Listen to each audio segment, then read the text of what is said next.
بسم اللہ الرحمن الرحیم علیہ صلی وسلم دائما ابدا علی حبیبک خیر خلق کلہم۔ اللہ تبارک و تعالیٰ کا بے پایاں لطف و کرم اور احسان عظیم ہے کہ جس نے میں آج کی بابرکت محفل میں اکٹھے ہونے کی توفیق عطا فرمائی، سب سے بڑھ کر یہ کہ ہمیں دولت ایمان سے بہرامند فرمایا۔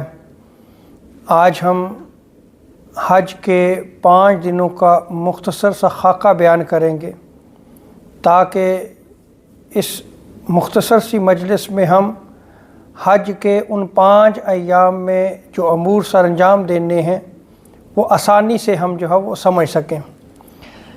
8 ذی الحجہ کو غسل کیا جائے یا وضو کریں اور اس کے بعد حج کی نیت کر لیں۔ نماز فجر آپ مسجد الحرام میں ادا کریں اور اس کے بعد آپ احرام باندھ لیں۔ 2 رکعت نماز مقام ابراہیم کے قریب ادا کریں، اس کے بعد آپ زمزم پہ تشریف لے جائیں، پانی پئیں۔ ظہر سے پہلے منا کے لیے آپ روانہ ہو جائیں۔ تلبیح کثرت سے پڑھتے رہیں۔ منا میں نماز ظہر، عصر، مغرب اور عشاء ادا کی جائے گی اور منا میں تمام رات قیام کریں۔ یہ 8 ذی الحجہ کے معمولات ہیں۔ پہلا دن مکمل ہوا، دوسرا دن 9 ذی الحجہ کا ہے۔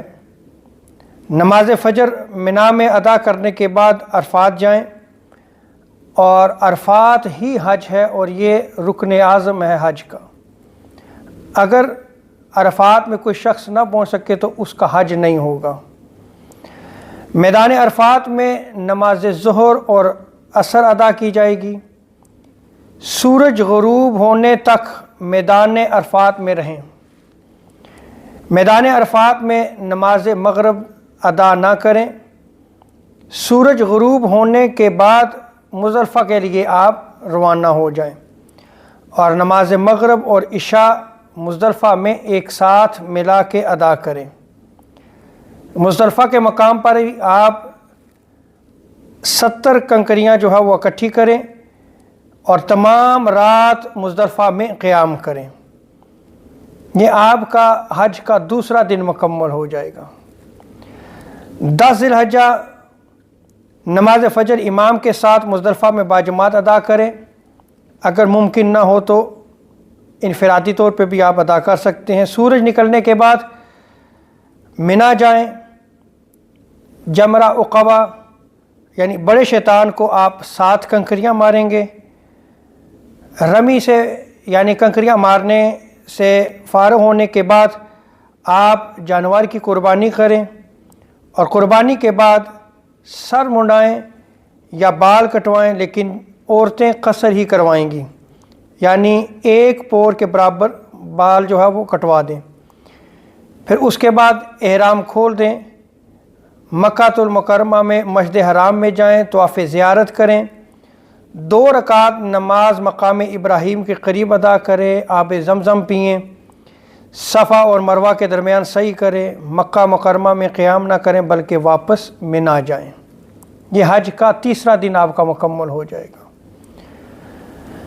11 ذی الحجہ کو زوال کے بعد تینوں جمرات پر جا کر 7 کنکریاں ماریں اور رمی یعنی کنکریاں مارنا جمرہ اولا چھوٹے شیطان سے شروع کریں، پھر جمرہ وسطیٰ یعنی درمیانے شیطان پر جائیں، پھر جمرہ عقبہ یعنی بڑے شیطان پر جائیں۔ عبادت کے لیے منا میں قیام کریں۔ یہ حج کا آپ کا چوتھا دن مکمل ہو جائے گا۔ 12 ذی الحجہ زوال کے بعد تینوں جمرات پر جا کر پھر 7 کنکریاں ماریں۔ سورج غروب ہونے سے پہلے مکہ المکرمہ میں جائیں، الوداعی طواف ادا کریں۔ الحمدللہ یہ آپ کا حج جو ہے یہ مکمل ہو جائے گا۔ اور یہاں پر یہ بھی یاد رکھ لیں کہ اس کے بعد آپ مکہ سے مدینہ منورہ کی حاضری کے لیے تشریف لے جائیں، اور اگر کسی بیماری یا عارضے کے سبب 12 ذی الحجہ کو نماز مغرب سے پہلے منا سے اگر روانہ نہ ہو سکیں تو 13 ذی الحجہ کو بقیہ جو 21 یعنی 21 کنکریاں مار کر پھر آپ روانہ ہو جائیں۔ اللہ تبارک و تعالی ہمیں دین کو سمجھنے کی توفیق عطا فرمائے۔